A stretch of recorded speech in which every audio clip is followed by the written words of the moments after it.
Welcome to the Monday Blitz. We do hope you've had an excellent weekend, especially for the Manchester United fans. I know wiki imeanza vizuri like you did not expect. All right, this is Monday Blitz. Of course, Shatter Boy. I'm with Arocho, atanipata kwenye mtandao. And of course, I'm with my panel here. Tukianza hapa tuko na Mr. Tom Malila, former FKF presidential aspirant, also a football administrator. Tutaongea na yeye, na pia tuko na Mr. Innocent. Tulikuwa na yeye last week, akaji-introduce, ambapo nikijaribu kurudia the introduction he gave, I will not get half of it. So let us say, he's a football stakeholder, former Harambee Stars player, na tuko na yeye hapa. Sio? Good morning, gentlemen. Good morning. Good morning. Yes, how was your weekend? Very good. Yes. I'm happy my team won. I'm the first people who are happy this week. I know you don't like it, but it is what it is. I'm sure kama fan, are you willing to disclose the team you support in Europe? Yes, definitely. I'm a fan of Arsenal in England. Yes. I support Real Madrid in Spain. Yes. I support Juventus Kings in Italy. Yes. And in France, I support PSG. Okay. All your teams are fumbling. Like all the teams you mentioned are fumbling. No, it's not fumbling. Actually, Juventus is an unbeaten run. What? But they've only won one game. And they are not at Tottenham. They've only won one game against Man City. But in the last 7 games, it's all been draws and losses. You know, just draws. But let us come to the EPL. What could be happening with Arsenal? There are a couple of factors which are affecting Arsenal, and that's why everyone is seeing Arsenal struggling. But Arsenal is not really struggling. Yeah. You know, Mikel Arteta put the expectations of so many people around the world so high. Yes. So they expect even more development. You see, it's been on an upward trajectory ever since Mikel Arteta came into the fold. The last couple of seasons, you've seen that at this stage of the season, we had 36 points, then 39 points, and this season we are on 30 points. It's like we're going down. Yes. But when you look at the dynamics, things have changed. We went to Man City away. We went to Tottenham away. We went to Chelsea away. We played versus Liverpool. We played versus Manchester United. All the top 6 teams. We went away to Newcastle. That is what many people are not putting into consideration. Because when you look at Liverpool, they still have to go to Man City. We still have to play them at their home base. They still have to go to Chelsea. They still have to go to Tottenham. Actually, it's this weekend. Yes. They're going to Tottenham. They still have to play some of the top 6 teams away from home. Chelsea, the same way. Chelsea, remember, they had a very easy run towards the start of the season. So they will still drop points. For Arsenal, many of the home games against the top 6 teams, there will be many home games. And you've seen a couple of years ago, even when Mikel Arteta came, we were hardly winning or drawing against top 6 teams. They were beating us home, away, and even neutral. But right now, we're unbeaten in so many games against the top 6. When's the last time Man City beat us? When's the last time Liverpool beat us? When's the last time Chelsea or Tottenham beat Arsenal? Or even Manchester United? It's been 4 wins in a row.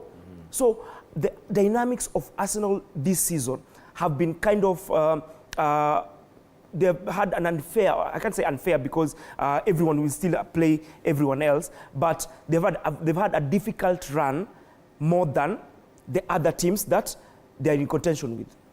All right. Are these excuses? those are excuses. From a new year on the roll, went to the default settings. Yes. We are top. New coach. But you see, Manchester United, after beating Man City, they went to top 10 in a few. Yes. Then before they got to the changing room, after Spurs won, they went back to number 30. So that win was kind of inconsequential. And let's try and look for Arocho. Arocho, good morning. Good morning, gentlemen. Good morning, gentlemen, from the lakeside city of Kisumu. I'm very happy to join. I can hear guys talking about their teams. Yes. And little is being said about the big team, the team that did the Manchester City proud last night. Kudos, Manchester United. Arocho, do you think it is time for Arteta to leave Arsenal? Do you think Arteta has anything new to offer Arsenal? Well, Arteta is a good coach. I think in soccer or in any other aspect of life, there must be the downtrends. I think this is now the time that Arsenal is going through their downside. They need to be patient. Soccer is about being patient. Look at what Klopp did at Liverpool. It took some time, and Arsenal fans should be patient. They should be able to manage the expectations. I said it when the show started this season, that the first 10 matches will describe the season. And the way it's turning out, I think they need to manage their expectations. And of course, as they normally say, next season is their time. Shut up. Yani, after all that beautiful analysis, you had to throw a jibe. But Innocent, coming back to you. Truth of the matter, Shat have been telling you, and of course, Mutiso is also there, another Arsenal faithful. You guys need to manage your expectations. Another team that also needs to manage the expectation is Manchester City. And guys have been talking about Manchester United going down. Yesterday we proved that yes, we are down, but we're not out. Okay, ukipata mnyonge, City has not won. They've won one game in 11 games. Yes. You know, so beating City is a thing for everyone. There is nothing to put a stake or a claim on because everyone is beating City. City are just bad. So they are excited because they have not been, Manchester United have not been winning games of late. Yes. And that's why they are very excited. They won the derby. And you have to forgive them for being so excited about that game. And when you look at their next matches, their next 5 matches, it will really be tough. I think this midweek they are playing against Spurs.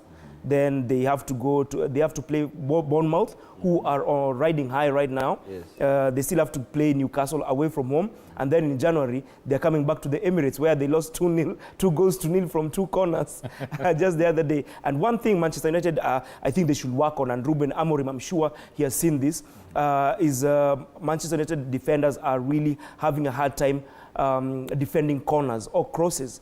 That game against Arsenal, those were 2 corners. The very next weekend, they played against Nottingham Forest. Again, a cross and a corner. They could not defend it. So they yesterday also from a corner it was a corner. So they really know they have to find a way to defend corners. Going back to Arsenal from your question, Arocho is saying that we should manage our expectations. We are managing our expectations. We know that we will come good. Last season, one thing, he's a Liverpool fan, and Liverpool spent the most time on the top of the table. So it was them bottling the league, not Arsenal. This season, we are in there. We are in the mix. I remember last season, towards November and December, we dropped a lot of points, and everyone was writing Arsenal off. But after the 1-week winter break, after the team went to Dubai, they came and went on a run where they lost only 1 game against Aston Villa, which Aston Villa last season they beat us home and away, and we dropped points. So we're still in and around, and it's December. Yes. And I'm telling you, by end of February, Liverpool will not be number 1. Liverpool will drop points. They still have to go away to Chelsea. They still have to go away to Man City. They still have to go to. They still have to play Manchester United again. They still have to play Arsenal. So the league is still bado ni changa kama naweza sema hivyo. Because remember last season there was a time Liverpool were 12 points off Man City. They were leading, but Man City finished 9 points off Liverpool.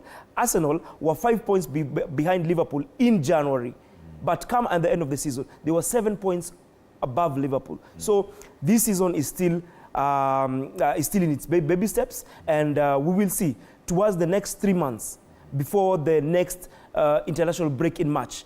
Teams will drop points left, right, and center. I mean, Chelsea are still going to the Club World Cup. There'll be fixture congestion. They will drop points. Right now, they're starting to get injuries from their key players, just like Arsenal had started. And you see, Arsenal this season has only had the strongest first 11. Only 2 games versus Sporting Lisbon, where we won 5 goals, and also against West Ham, where we also beat them 5 goals to 2. Our first 11 this season has not been in the fray for such a long time, and that is why I know once we get a fully fit squad, we will go on an amazing run, just like last season. Tom, I have a friend called Afune, and he calls whatever, Mudisa is saying, he calls them matrix of vanity. You know, where he will tell you, where he will tell you all these things, All this. but at the end of it all, you do not have the trophy. Yes. You know? Now, the Arsenal fans, most of Arsenal fans, I'd say across the globe, most of them are losing patience with Arteta. They're saying Arteta has already given us the best that he could do, which is number 2. We do not believe Arteta is the one to make us cross that line. Do you think he needs more time? He's been here for over 5 years now. I think he's the second longest serving manager in the Premier League after Pep. Now, do you believe they should stick with Arteta or start scouting for a coach? Yeah, I agree with Arocho. Arteta is a good coach, but they have to manage the expectations. In 6 years of managing expectations. That's why you see my friend here, the chief Arsenal fan, tearing so hard. He's managing the expectation. We live in hope. We keep on hoping and hoping. That things But will get better. In my opinion, Yes. he's still a good coach. Yes. Yeah. And that's what happens in football. Yes. There's the down and the highs. You know? One thing people are not even putting into consideration is that Arteta has never had any experience away from Man City. He was an assistant coach. So Arsenal is his first experience as a first-team manager, as a first-team coach. So, but Xavi went to Leverkusen, his first experience, and he won the Bundesliga. no, I'm saying you have to. Pep won La Liga as well in his first year. First year. You know, we have people we can mention here and there. The dynamics of the other leagues are so much different than the dynamics of the Premier League. Yes. And Arteta, he knows what he's doing. But look, he knows what he's there's doing. a coach He that has knows left the where- championship in Maresca who could be winning the league if people Actually, people don't Maresca and Ancelotti, don't what I stop can say Chelsea. about them, they still have that new car smell, that new coach bounce. Yes. That's what happens when you get to a new coach and you have a good array of players. But they will start dropping points. And you will remember this day where they start dropping points and Arsenal will start winning games and get there to number 1. Arteta brought back hope to Arsenal fans. Arocho, how does it reflect on the Premier League if a coach from the championship comes and wins the league, while Arteta is still there, Pep is there, Ancelotti? Well, Shutterboy, the orchestra, it's called the Arsenal Orchestra, will go on and on and on. I like the way Mutiso is putting it. Oh, still Liverpool in February. You know, guys, let's be honest to ourselves. Arsenal cannot hold on to this league. I don't know if I'm responding to your question, but I think I need to bring this out. Look at the way the Arsenal played yesterday against Everton. It is not a good side. It's a side that has been on the downtrend. But look at the way Arsenal played. How do you describe a champion? You only describe a champion the way it plays when it's playing against decimal sides. You describe a champion when it's playing against other champions. And that's why, once again, I'm going to give kudos to Manchester United, faithfuls from all over the world, and the team. Because look at the way United played. United played only 6 minutes of that match. And within 6 minutes, we had crushed the defending champions. Hizi zingine ni kelele. What Mutiso is trying to say, I'll describe it once again to be the Arsenal Orchestra. This is our year. You know. Let's stop wasting time with the likes of Arsenal, the Shutterboy. We need to discuss other important things, like Manchester United coming back into their winning ways. Hizi zingine ni kelele. Mutiso, please stop misleading the world. You guys are stuck in despair, and you should remain there. If kuna Arsenal fans wananisikiza, you need to smell the coffee, amka, get another team and move on. Hii mambo ya Arsenal hii kelele hii. Mtu ako number 13, ako that bold. Okay, there's something coach of Manchester alifanya, Ruben Amorim, that he did not the reason why I'm talking that boldly is because I beat the defending champions. Regardless of what is happening to the defending champions at the moment, I beat the defending champions. So, usiseme ati niko number 13 ama number 15. For Manchester United, the league was won yesterday and we are champions and we are united. All right. That is a number 13, that bold. We need to take a break. Tukirudi, ningetaka watu tusikize mafans wanasema nini. And also, ikumbukwe that coach of Manchester alibench two of his best attackers currently in Manchester, which is Rashford and Garnacho. He did not even bench them. He did not include them in the squad.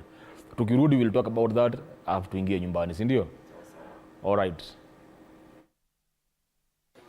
Mimi naitwa Philip, na support Manchester United. Na nilianza kusupport Manchester United juu ya mchezaji mmoja nilikuwa nafurahia kwa mchezo wake. Paul Scholes. Yes. Manchester United tuliangalia tangu Erik ten Hag aondoke pale, wamekuwa wakicheza vizuri chini ya Ruben Amorim, vile vile wamekuwa wakipoteza mechi zingine. Wanafikiri Ruben Amorim atapatiwa muda pale ama shida itakuwa ni gani tangu aingie pale? Mimi najua kulingana venye coach mpya mwenye alikuja, at least kuna hope. Because ukiangalia hata style of play kuna venye imebadilika, pia kila mchezaji amepewa chance, na pia ukiangalia hata venye iko isipokuwa tu ni zile tu era kidogo, na pia Amorim shida yenye yako nayo anatumia chenye alipata, of which tuna hopes after January transfer wale wachezaji wenye anaweza tumia na wenye wanaweza fit kwa style of play yake, vitu zitakuwa zimebadilika. Mimi utaniita William Saliba, fan mkubwa wa timu ni Jamo. Pale EPL timu ni Jamo, hii timu ni mbaya sana. Hii timu ni mbaya. Timu ni mbaya. Una support timu gani pale katika ligi kuu nchini Uingereza? Hii timu ni mbaya. Timu ni Jamo, timu Arsenal. Hawa vijana, kusema ukweli, hawa vijana wanapiga game tamu sana. Hata wakati nina stress, just watching Arsenal playing, you just get relieved. Vijana wanakupa burdan, mwenyewe unapula hiya kabisa. Vijana wanakupa burdan kabisa, unaona? Kulingana na vile tebu inaenda, mimi kama fan wa Arsenal, wacha tuseme hii season yetu, lakini as things looks by, hii kitu tunaenda nayo.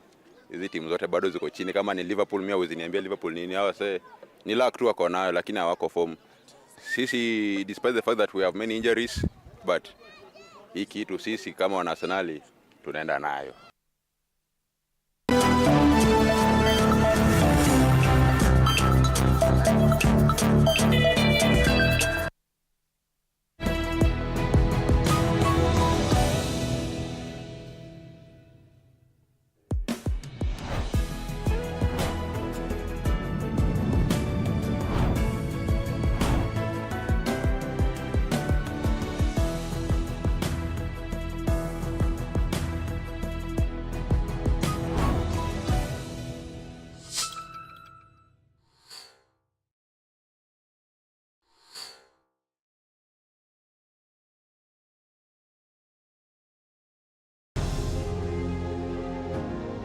Vile unavyojua watoto wengi sana hawana namna. Mimi ningependelea watoto wasome. I'm here to stress on education. At the same time, let us actually do any kind of sport that we are doing. Sport speaks the best language to everybody. Tunataka tutafute talents. Zile raw talents kutoka kule nyumbani mashinani mahali tuko leo. Hizi mbio za Chepsaita, like all other sports, zinaleta watu pamoja.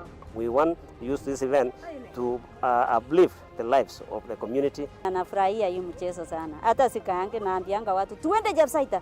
Wanafunzi wakimbie ili wakuze talanta ya mbio ama kuhimiza tena elimu. This is the place to be.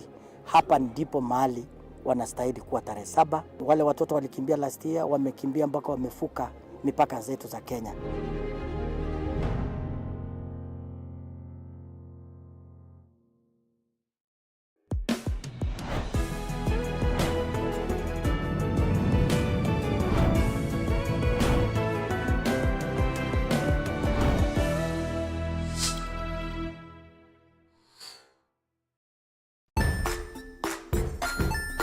Hey there, friends. Welcome to Kids on the Block, where fun and imagination come alive.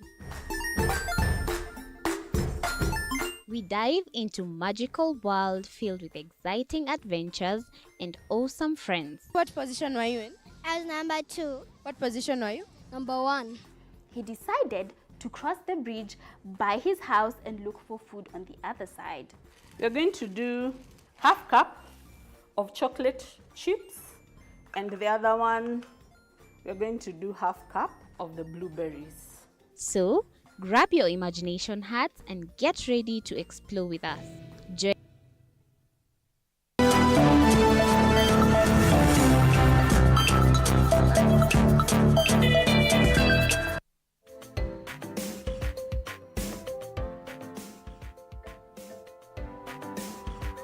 All right, welcome back. This is Monday Blitz on TV 47.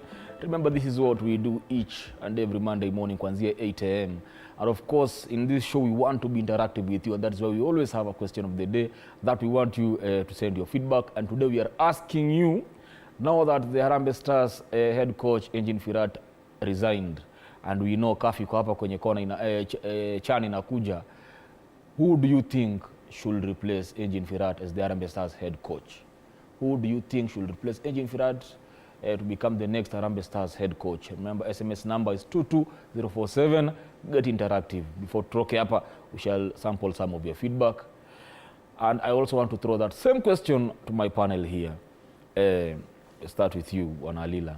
Now that Firat has gone, first of all, his tenure as the Harambee Stars coach, was it impressive according to you? How would you rate his performance? I was one of the people who used to oppose how he was brought in, his performance, and even if you checked his records of where he came from, it could tell that he was up to no good. Yeah, but he's now he's resigned. Yes. We didn't see his contract.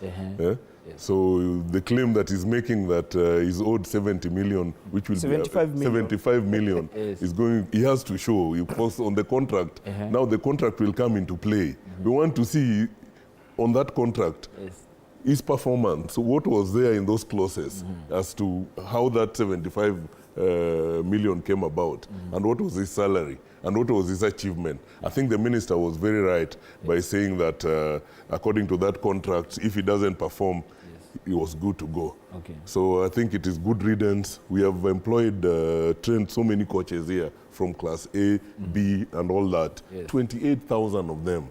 I'm a strong supporter that we must get a local coach. If they have gotten that kind of training in those past years, I think they are there. There is Ghost Mulei, there is Kimanzi. There are so many. So let's do local. Yeah. But before we even get to the new coach, you see, if we don't pay this 75 million, this could end up in cars. Yes. You know, we've seen coaches that have taken us that direction, and they've been awarded more than what they were claiming. I think we just pay and move on. I think the new president, as in one of his manifesto, I think Harambee Stars was one of his pet things that he wanted to improve and change. I think he should be given now time for us to get a good coach. Yeah, that was his pet in his manifesto that Harambee Stars must do well. So as also the Minister for Sport, because the government put so much in Harambee Stars, but look what we have ended with. I think time for Firat to go was really coming, and it's good riddance, in my opinion. But also having donned the Harambee Stars jersey, how would you rate performance here, Firat? Well, he oversaw 22 matches. He had 7 wins, 6 draws, and 9 losses. I think I'm one of the few people who had some kind of belief with Engin Firat, because for a long time we have not seen Harambee Stars playing good football. And when Engin Firat came, we saw an identity, some kind of identity with Engin Firat, the way we were playing. If it's defending, we were defending as a team. If it's attacking, we were attacking as a team.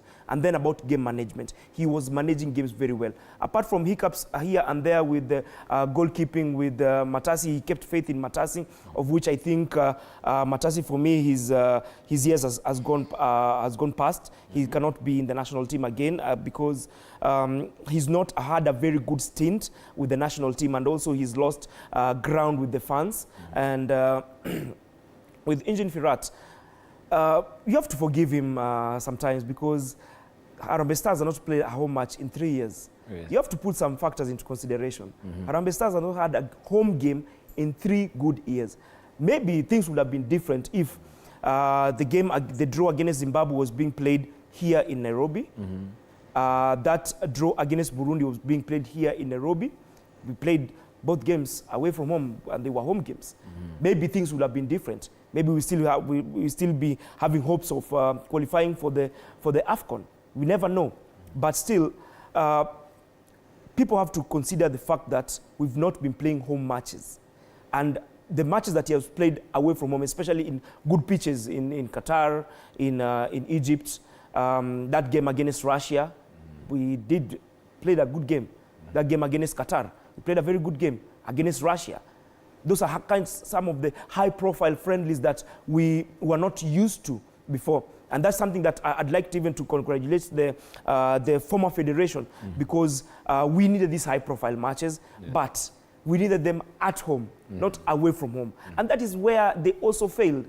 So many people are saying that it is the government. They are blaming the government solely for not having good pitches or FIFA accredited pitches. But there's a case in court where the former president, Nick Mwendwa, is allegedly being questioned about monies which were eaten in 2018 before our first bid for CHAN fell off.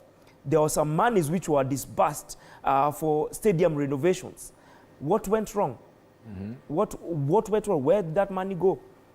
Why did the South Sudanese Federation build a stadium? Gianni Infantino came to Africa and went to open that stadium.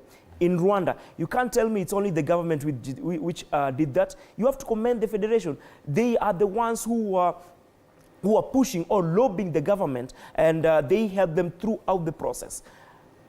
Look at Tanzania, look at Uganda. Where did it go wrong? Can you compare Kenya within the last decade? That is where we were overtaken by both Uganda and Tanzania. Right now, I don't think we can even get a friendly with Yanga, any team from Kenya. It will be difficult. But 10 years ago, we were beating Yanga home, away, and neutral. But right now, I don't think Gor Mahia can beat Yanga, cannot beat Simba. I mean, even Kariobangi Sharks, they beat those two teams. But right now, they cannot even breathe an hour of space inside the first half, because those teams just way, their development has been on an upward trajectory for the last decade, and they are way off. We still have a very long way to go. And you know, this is the perfect opportunity for the current president of the current ticket, Hussein Mohamed and Magdola Mariga. This is the perfect opportunity to show Kenyans that if we have good governance, if we do things differently, then the stage is set. They have their work cut out. They know very well where we've gone wrong. The league is not valuable. Both the Women's League and the FKF Premier League. Our players are not that exposed. I mean, the players that nowadays we are selling to other countries, can we say that they are competitive countries? Right nowadays we're selling players in China, in Kuwait. Where's their development? Right now, Benson Omala is in a team called Al Sifa. Where's that team from? So the federation needs to up their game. They know where the last federation went wrong. We need to have a competitive league. 10 years ago, we had a competitive league when KPL was managing the affairs. And it was because the then previous president, Sam Nyamweya, just left KPL to do their own thing. Yes, Nyamweya has had his missteps, but he let the league management manage the league. And that is why it was competitive. We had DSTV. They were showing the players. They were exposing the players. We had players who had gone to Europe in good countries, in competitive countries. And The women's women's football is another Achilles heel for Sam Nyamweya. But when Nick came, at least he tried bringing some kind of competition in the women's Premier League. But the league is not valuable. True. Last season, the police bullets, they got a measly 350,000 Kenya shillings. He's a football administrator. Yeah. He knows that is only an away game in Mombasa or an away game in Kisumu. And it's so over. that's not helping. Yes. So Hussein Mohammed and McDonald Mariga have their work cut out. Yes. They have their own neck because they won the majority of the neck members. So they have a huge task in front of them, but they know where the problem is and they need to rectify all those problems so that they take Kenya to the next level when it comes to football. Arocho, who would you have replace Engine Firat? Well, first and foremost, I'd like to congratulate Hussein Mohammed and McDonald Mariga for the win. I predicted that win, and the only surprise I had in that election is that the outgoing regime had 31 votes. For me, that speaks volumes. It shows that the 31 delegates still believe that Nick and Petra could come back. But coming back to your question, I think we need to assess our coach in two fronts. First and foremost, we need to give kudos for what he did. The coach managed to bring us high-profile friendlies. I don't think it's the federation who made sure that we played against Russia, we played against Qatar. Those were high-profile friendlies that at least gave us some confidence as a team. We also need to look at his performance.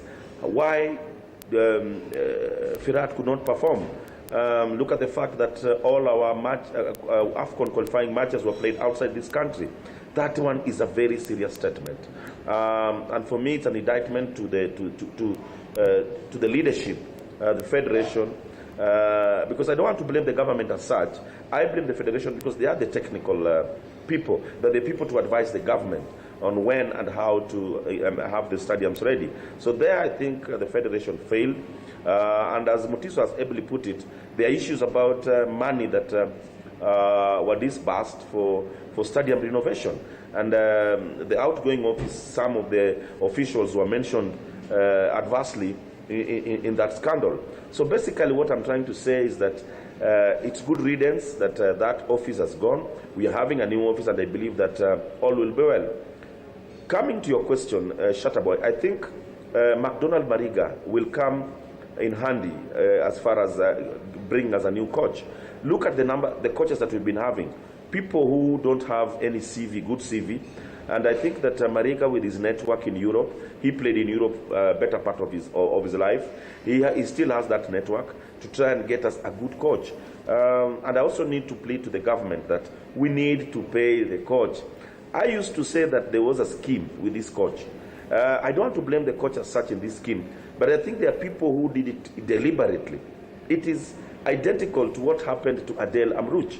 Adel Amrouche was sacked, and in his clause, he had a clause that gave him the advantage after his sacking. And we paid Adel Amrouche 112 million Kenya shillings. FIFA gave Adel Amrouche 60 million. The federation that was kicked out the other day appealed against that ruling.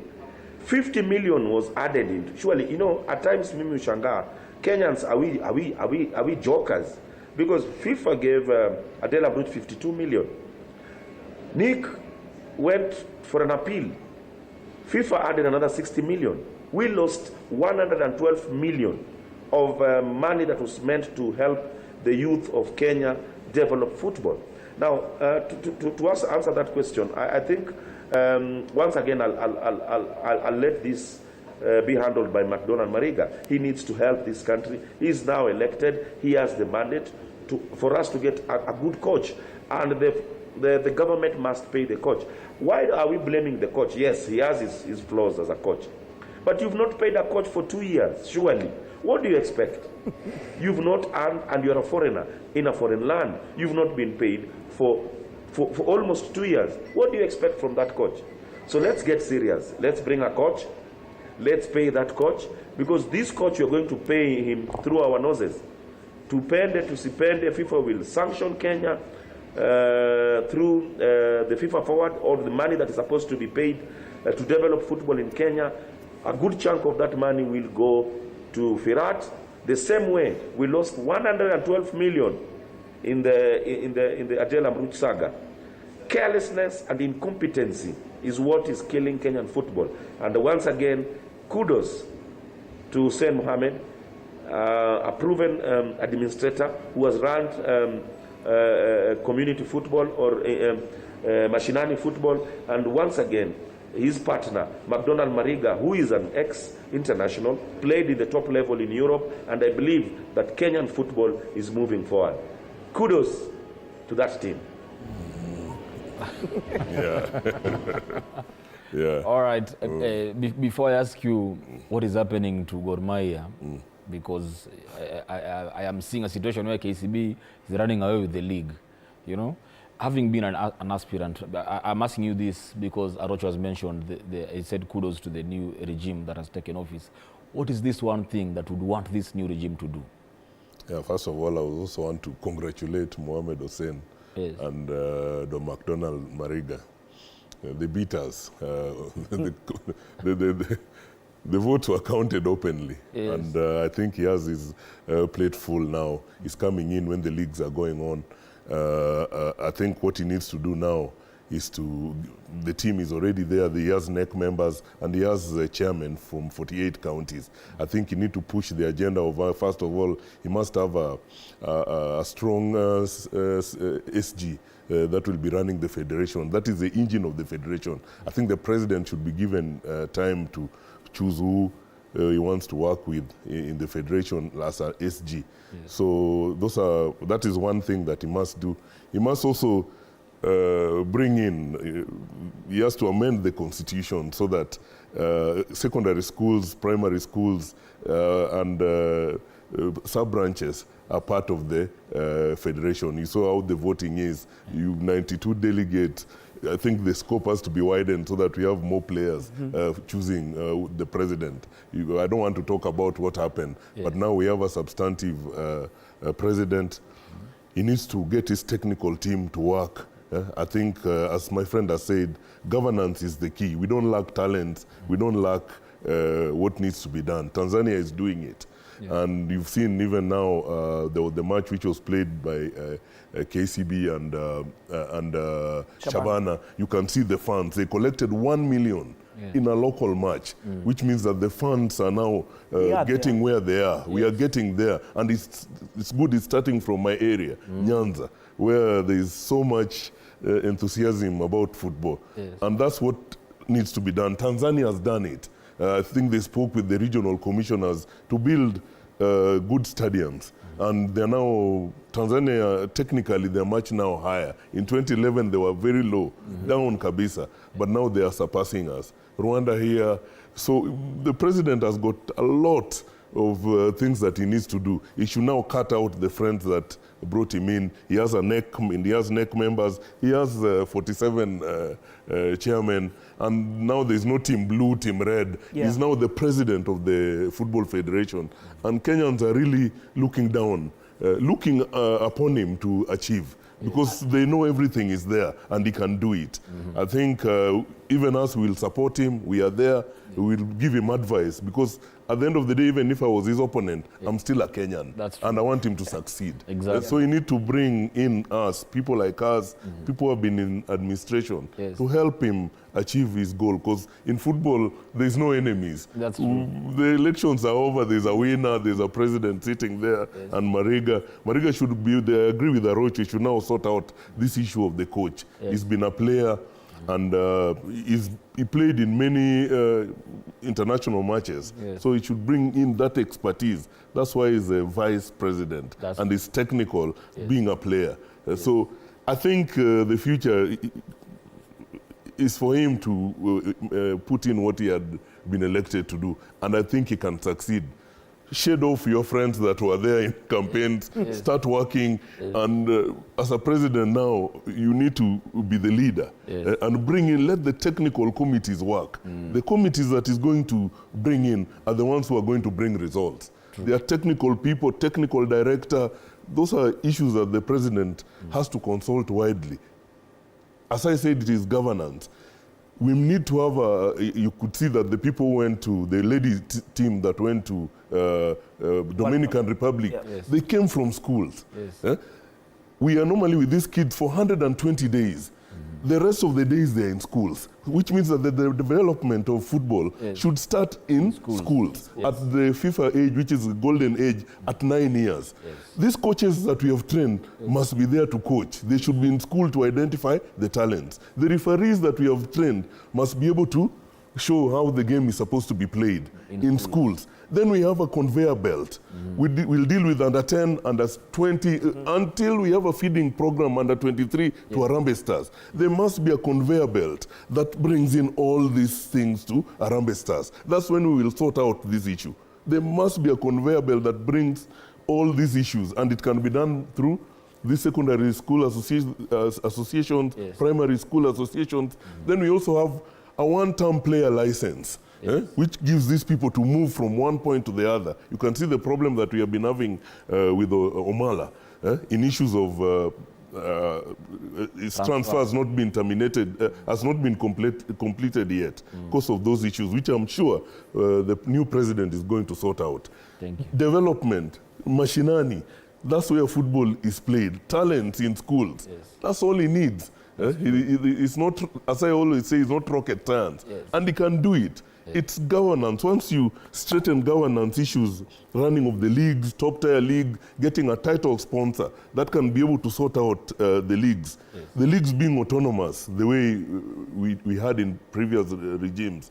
Girls, you know, all leagues must have, Tanzania is doing it.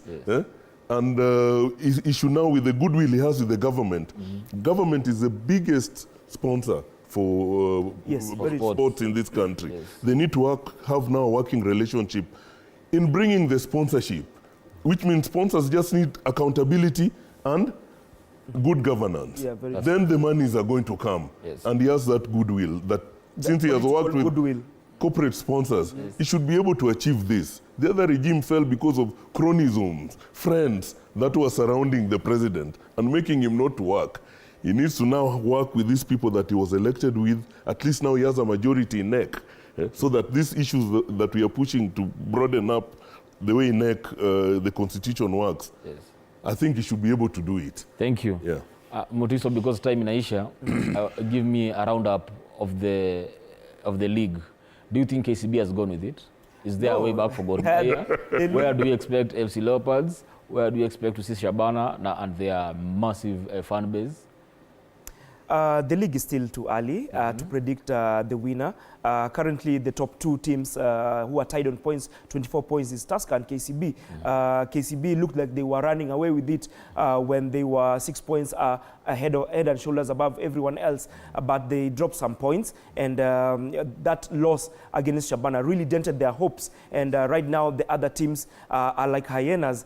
They have to take that advantage. Tusker took that advantage, and the coach Charles Okere, if I can echo his sentiments, he said the league is still far from over. So we are in it to win it, and you cannot write off Gor Mahia, Bana. I've asked you. Actually, I wanted to put when you see Gor Mahia, when you see, it's true. When you see funds now, there must be a problem. It's a present and clear danger. You know, when you see there's something that is not right, that needs to be sorted out. And also, if the president now comes, you can see the community clubs like Shabana now doing it and making fun. Gor Mahia needs now to align itself. They have once the leagues are aligned, governance, once you align, Gor Mahia will be in place. Those other teams in the top tier league, Super League and division leagues will be streamlined. All right. So those problems will be sorted out. So you cannot write off Gor Mahia. This is the husband of teams. Even our wives, even our first wife, FC Leopards, they had a very difficult start to the season, but right now they're starting to pick points. Madada scored a very wonderful goal in the 7th minute. But then again, if I can echo the sentiments of the Lion, Coach Robert Matano, he said, FC can never beat me if I'm coaching another side. Yes. It will never happen. And that's why they equalized. And you can see one of the big problems that the new regime, Hussein Mohamed and McDonald Mariga, have to address is officiating. Because this weekend, the coach of KCB, Patrick, he was lamenting about the officiating. He was saying if he's not officiating, we would have won this game. The same for Fred Ambani, coach of FC Leopards. He was saying there was bad officiating at Dandora Stadium. So these are some of the issues which need to be addressed. The referees need to be paid on time. Yes. And need to be, the reason why there's a lot of match fixing here in Kenya is because the players are broke. The referees are broke. They don't have money coming in. They are only when you're offered, when you're offered 100,000 and you're being paid 10,000 in your team, and you won't see that 10,000 after every 4 to 5 months. Yes. You will sell that game. That's true. Because you have your family. You need to feed. You need to dress yourself. You need to pay rent. You need to eat very well as a player. And something that the new federation also needs to take care of is the players' welfare. We need to have a minimum wage for the footballers, so that any team which cannot sustain players' salary, they need to be relegated to where they can manage their players. We need to have the teams clubs in Kenya, they are operating on negative balance or zero balance.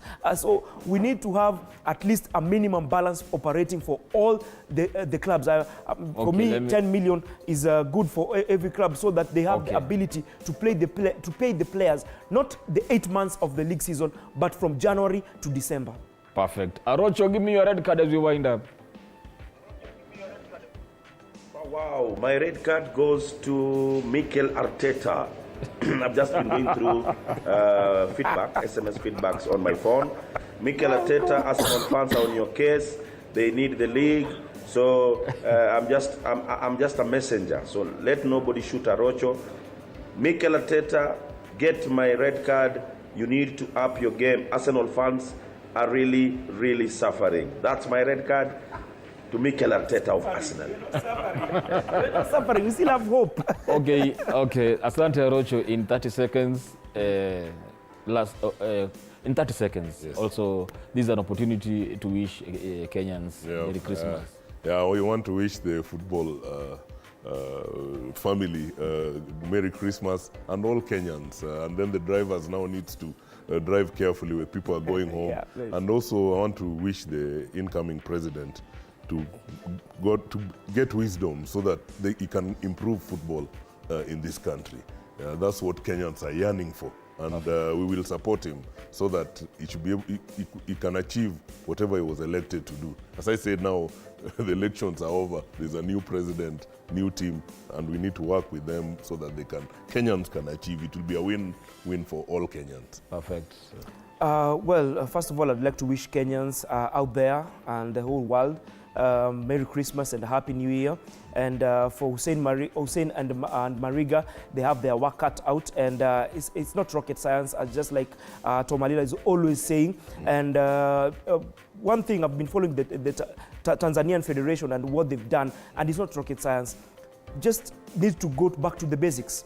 One of them is good governance, investment in grassroots football, consistency in all that.